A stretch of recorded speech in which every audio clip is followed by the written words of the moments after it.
Students, AP Calculus, welcome back. We are nearing the actual calculus root, but we're going to finish off with 2 more lessons in preparation for AP Calculus. And one of these big lessons is graphing rational functions.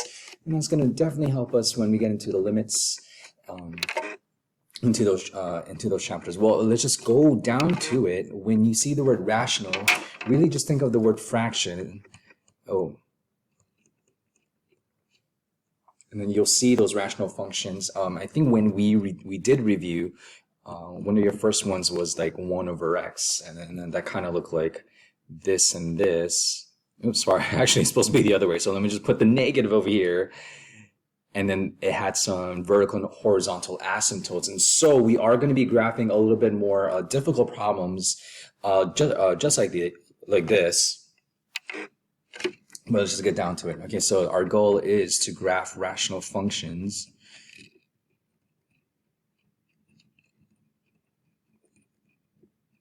And we're going to identify asymptotes, intercepts, and holes.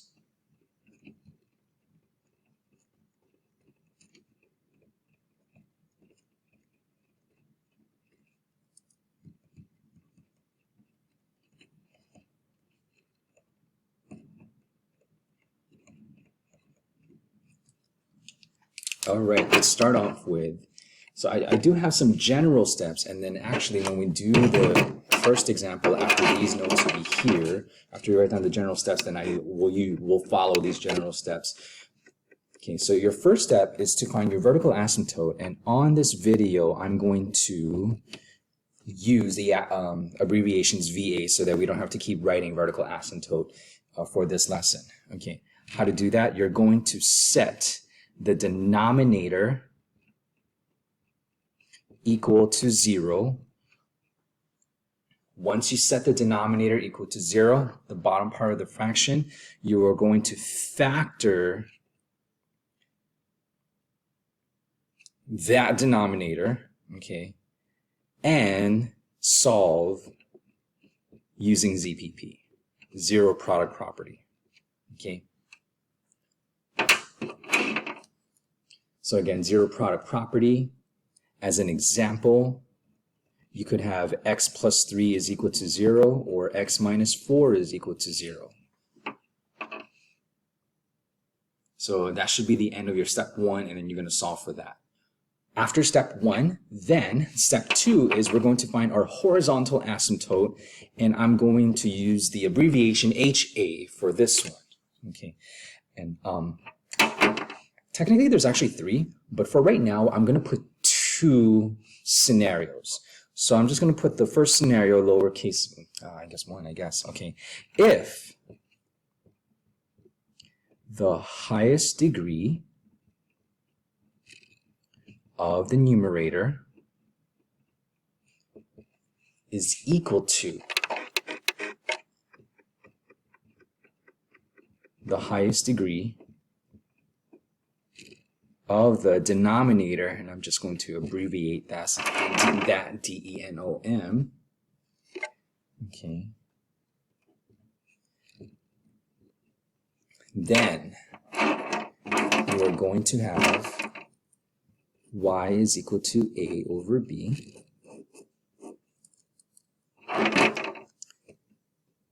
The ratios of the coefficients. And I'm going to put an example over here on the side so that you guys can see in numbers. Okay, so what I mean by this is, I think I'm just going to put an example rational function.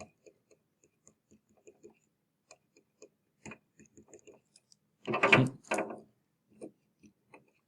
So here's an example. You have 1x squared plus, and then this one does not matter. 2x squared minus, and then the afterwards does not matter, but really what all that matters is that we're going to assume that this is the highest one. Okay, so everything else is going to be lower degree. Okay, so the highest degree on the numerator is actually equal to the highest degree of the denominator. So once you see that, you grab the coefficients and set it up in the structure. So your horizontal asymptote in this specific case is y is equal to 1/2. So asymptote, again, you're going to draw like a dashed line, but it really is forming some sort of boundary, and you could use stuff like this, like a dash or dotted line. Okay, that's a horizontal asymptote. Okay, so that's the first scenario. Again, there's 3 scenarios, but I only want to present 2 scenarios over here. So the second one over here is if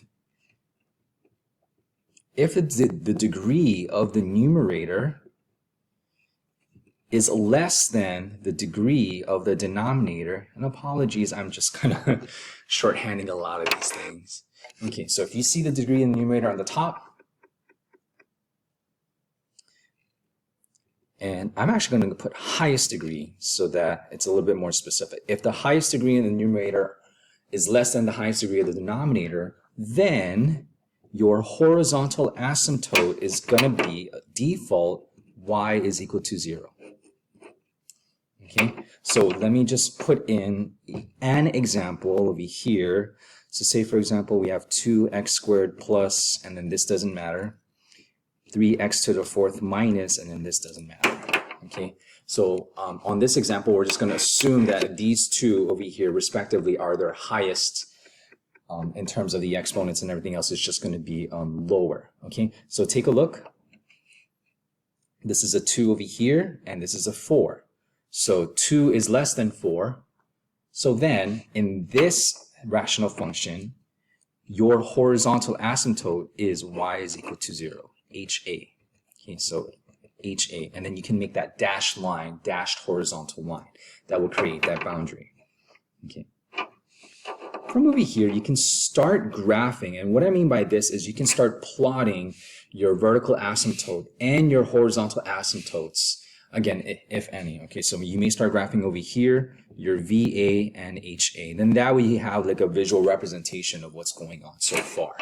Okay, you don't have to, but I kind of want to just start it. Step 3, find the x-intercept. See where it crosses the x-axis.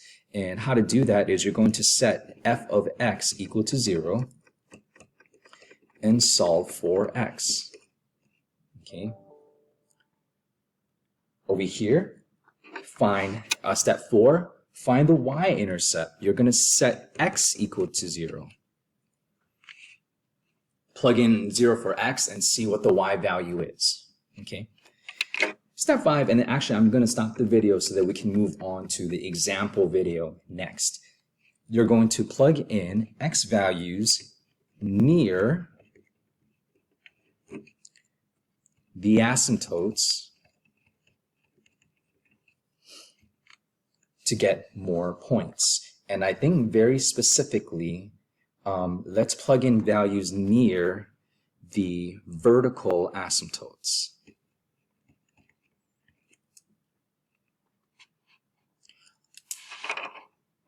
Alright, you guys, I'm going to see you on the next video.